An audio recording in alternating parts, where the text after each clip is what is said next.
Recording number 5 శంఖారావము చదువుకుంటూ ఉన్నాము. ఆధ్యాత్మిక విద్యకు ప్రాణబిందువు వంటి మూల సూత్రం ఒకటి ఉన్నది. గురువు నుండి శిష్యుడు స్వీకరించవలసిన విద్య ఇది. గ్రంథము చదివి యోగస్థితిని పొందువాడు సృష్టిలో ఇంతవరకు పుట్టలేదు. మానవుడు సాధకుడు కావలనన్నచో తన అభిప్రాయముల పట్టు సడలవలెను. కానీ స్వభావబద్ధుడైన వానికి తనంతట అది సాధ్యము కాదు. దానికొక నిపుణమైన ప్రచోదనం ఆవశ్యకము.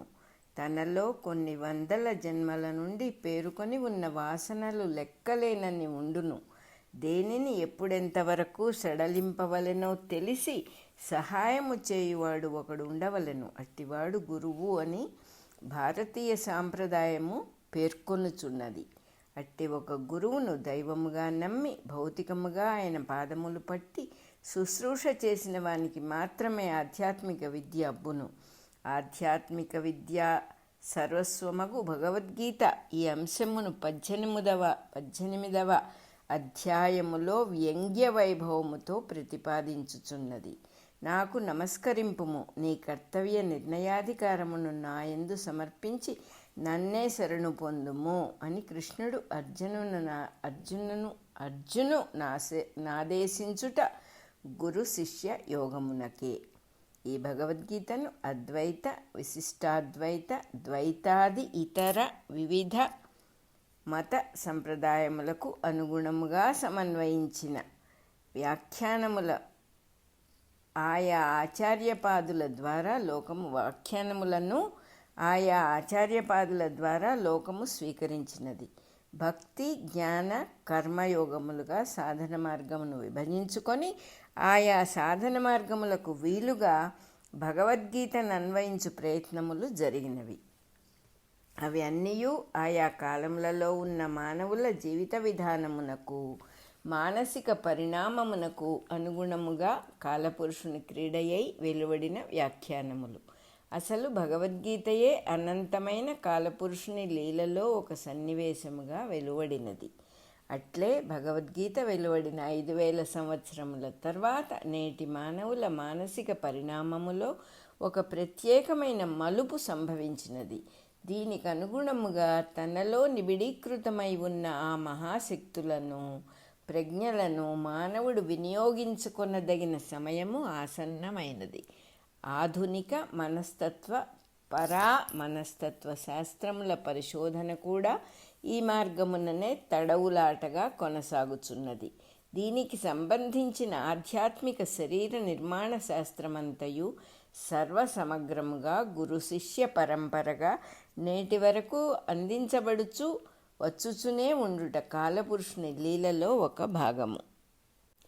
ఇట్లు గురు శిష్య పరంపరలుగా అనున్యూతమగుచున్న ఈ దర్శనమును గ్రంథరూపముగా సామాన్య మానవులకు అందించు ప్రయత్నము 1972 డిసెంబరు నెలలో ప్రారంభమైనది.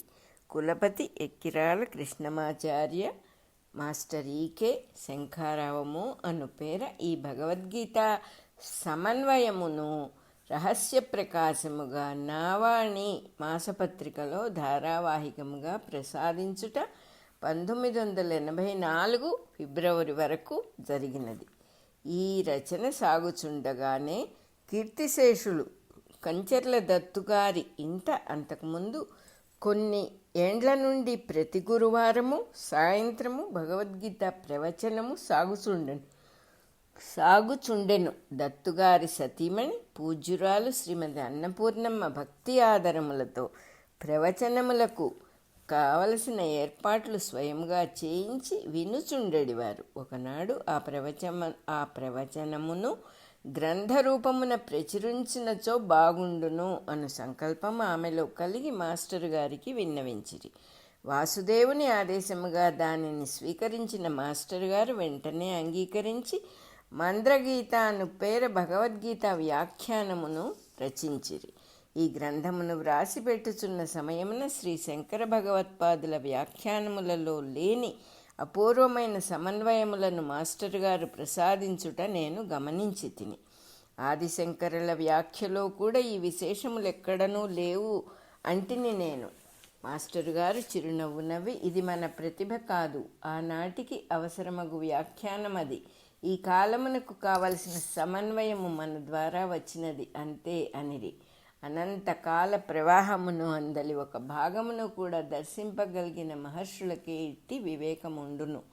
అటు పిమ్మట భగవద్గీతనే మంద్రా స్క్రిప్చర్ అను పేరు ఆంగ్లమున మాస్టర్ గారు ప్రసాదించిరి. ఇది భగవద్గీతకు వ్యాఖ్యానము కాదు, అనువాదము కాదు, వివరణము కాదు. ఇది ఆంగ్లంలో మరలా ఇంకొక భగవద్గీత. బుద్ధిమయ కక్ష్యలోనికి నేరుగా చొచ్చుకొని పోవచ్చు భగవద్గీతానుభూతిని మంద్ర మార్గమున సూటిగా అందింపగల ప్రజ్ఞానిన్యాసం ఇందు గోచరించును. తెలుగులోనూ ఆంగ్ల భాషలోనూ ఎన్నో వ్యాఖ్యానములు ఎందరో ఆచార్యపాదులు పండితులు ప్రసాదించినను సామాన్య మానవునకు అందుబాటులో లేకుండా పోయినవి. భగవద్గీతను పండితుల గ్రంథముగాను, శ్రోతలను సామాన్య మానవులుగాను పరిగణించి వ్రాసిన వ్యాఖ్యానములవి. తమ పాండిత్యములు గ్రంథ పఠనములో వినియోగించి దాని సారాంశమును మాత్రమే మానవునికి వినియోగపడు రీతిలో అందించు ప్రయత్నము ఎవ్వరూ చేయలేకపోయిరి. భగవద్గీత ఆచరణాత్మక గ్రంథమనియు, ఆచరింపవలసిన వాడు సామాన్య మానవుడనియు, సామాన్య మానవునకు వాని స్థాయిలోనే ఆచరణీయతను బోధింపవలయుననియు జ్ఞప్తి ఎందున్నవారు మాస్టర్ గారు. సామాన్య మానవునకు వినియోగం తెలియవలెనన్నచో వాని స్థాయిలో వాని సమస్యలకు పరిష్కారము చూపవలెను. ప్రతి సమస్యకు పరిష్కారము తనలోనే ఉండునని గ్రహించుట సమస్యా పరిష్కారమునకు మొదటి మెట్టు. కనుకనే తాను యజమానిగా అనగా కేంద్రముగా ఏ అంశమునైనా భావన చేయుట వేదముల నుండి మనకు వచ్చిన సనాతన సంప్రదాయము. దానిని ఎవడు గ్రహింపడో వాడు వేదముతో ఏమి చేసుకొనగలడు అని వేదము హెచ్చరించుచున్నది. పంచభూతములు, బుద్ధి, మనస్సు అనే సూర్యచంద్రులు, తాను అను యజమానియు కలిసి శివుని అష్టమూర్తిగా భారతీయ సంప్రదాయము ప్రతిపాదించుచున్నది. ఈ సృష్టి అను యజ్ఞమున తన జీవితమను యజ్ఞముకు భాగమై తన యజ్ఞమునకు తాను యజమానుడగుట రాజయోగ విధానము. ఈ మార్గమున జరుగు ప్రయత్నమంతయు సాధనామయ జీవితము అనబడును. ఈ సాధనలో మొట్టమొదటి మెట్టు నుండి సిద్ధి వరకు, సిద్ధి పొందిన తరువాత రాజయోగం అనబడు జీవిత విధాన నిర్వహణకు కావలసిన అంశములన్నీయు శంఖారావమున మాస్టర్ గారు మానవాళికి ప్రసాదించిరి. పని చేయుచు నేర్చుకొనుట, ఆ మొత్తమును భగవంతునికి అర్పించుట అనున్నది కర్మజ్ఞాన భక్తి యోగ సమన్వయమగు శ్రీకృష్ణుని మార్గము. మాస్టర్ గారు తమ అనుయాయులకు నేర్పిన మార్గము కూడా ఇదియే. సిద్ధపురుషులు రాజయోగ జీవితమునకు మాస్టర్ గారి జీవితమే ఒక సిద్ధపురుషుల రాజయోగ జీవితమునకు మాస్టర్ గారి జీవితమే ఒక ఉదాహరణము. వారి జీవితమును గమనించిన అనుయాయులలో వచ్చిన వారికి వచ్చినంత, దక్కిన వారికి దక్కినంత, ఆచరించిన వారికి ఆచరించినంత భాగము రాజయోగానుభూతియే. ఈ సమన్వయ వ్యాఖ్యానమును మాస్టర్ గారు 1984 ఫిబ్రవరి వరకు మాత్రమే నావాణిలో ధారావాహికముగా ప్రచురించిరి. 1984 మార్చి 17వ తేదీన మాస్టర్ గారు భౌతిక దేహము విడిచిరి. అప్పటికి 13 అధ్యాయములు, 14వ అధ్యాయములో 17వ శ్లోకము వరకు మాస్టర్ గారి రచన సాధ్యమయ్యను. ఇందలి మొదటి అధ్యాయములను శంఖారావము అను పేర మొదటి సంపుటముగా మాస్టర్ గారి 60వ జన్మదినోత్సవ సందర్భమున 11/8/1985 తేదీన ప్రచురించటము జరిగినది. రెండవ సంపుటముగా 1986 గురుపూజా మహోత్సవములలో 7 నుండి 12వ అధ్యాయము వరకు ప్రచురించబడినది. మాస్టర్ గారిచే రచించబడక మిగిలిన భాగము 14వ అధ్యాయము 18 నుండి 27వ శ్లోకము వరకు 15, 16, 17, 18 అధ్యాయములకు సమన్వయమును నేను రచించి తిని. మాస్టర్ గారి రచనా పద్ధతిని, సమన్వయ విధానమును, అంతకుముందు ప్రవచనములలో వారు ఉపదేశించిన రహస్యములను దృష్టిలో ఉంచుకొని మాస్టర్ గారికి నమస్కరించుకొని నాకు చేతనైన రీతిలో ఈ రహస్య ప్రకాశ భాగమును రచించి తిని. ఇట్టి గ్రంథములు వ్రాయగలుగుట పెద్దల అనుగ్రహము వలన మాత్రమే సాధ్యము. ఇది పూర్తిగా మాస్టర్ గారి అనుగ్రహమే. 13 నుండి 18 వరకు అధ్యాయములు గల 3వ సంపుటము 1987 గురుపూజా మహోత్సవములలో ఆవిష్కరింపబడినది. ఇప్పుడు ఈ 3 సంపుటములను కూర్చి ఒకే సంపుటముగా మాస్టర్ గారి 68వ జయంతి సందర్భముగా 11 ఆగస్టు 1993 సంవత్సరాన ప్రచురించితిమి.